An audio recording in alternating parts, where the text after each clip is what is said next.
साईं बाबा के 3 दिन के लिए अपने शरीर का त्याग करने की एक प्रसिद्ध कहानी है, जिसे 72 घंटे की समाधि के नाम से जाना जाता है।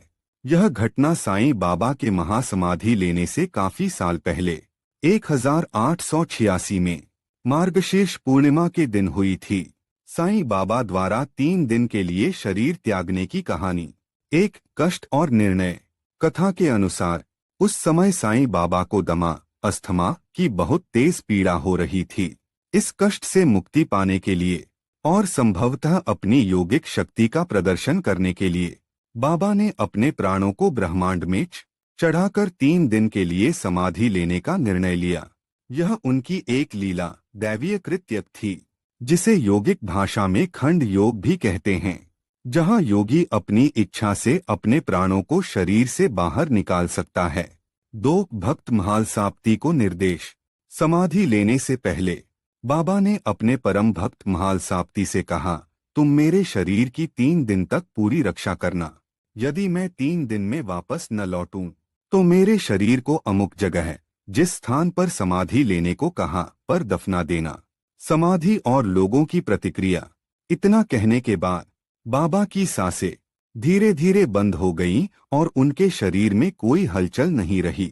गांव में यह खबर फैल गई कि बाबा का देहांत हो गया है। वहां मौजूद डॉक्टरों ने भी बाबा के शरीर की जांच करके उन्हें मृत घोषित कर दिया। 4 महालसाप्ती का अटूट विश्वास। गांव के लोग बाबा के शरीर को दफनाना चाहते थे, क्योंकि उन्हें विश्वास हो गया था कि बाबा महासमाधि ले चुके हैं। लेकिन महालसाप्ती का विश्वास अटूट था।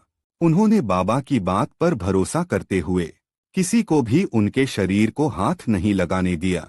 गांव में इस बात को लेकर विवाद भी हुआ, लेकिन महालसाप्ती अडिग रहे। उन्होंने 3 दिन और 3 रातों तक बाबा के सिर को अपनी गोद में रखकर जागरण किया और उनके शरीर की रक्षा की। 5 बाबा की वापसी।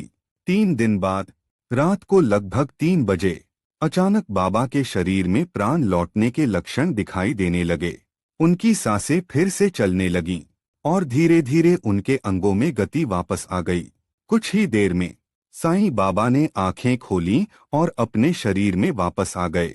माना जाता है कि यह घटना साईं बाबा की अत्यंत उच्च योगिक शक्ति को दर्शाती है, जिससे वे अपनी इच्छा से शरीर का त्याग कर सकते थे।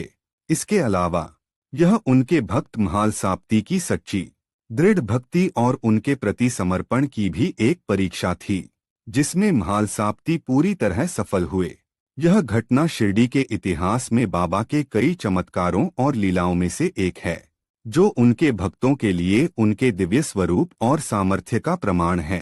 क्या आप साईं बाबा के किसी अन्य चमत्कार या लीला के बारे में जानना चाहेंगे?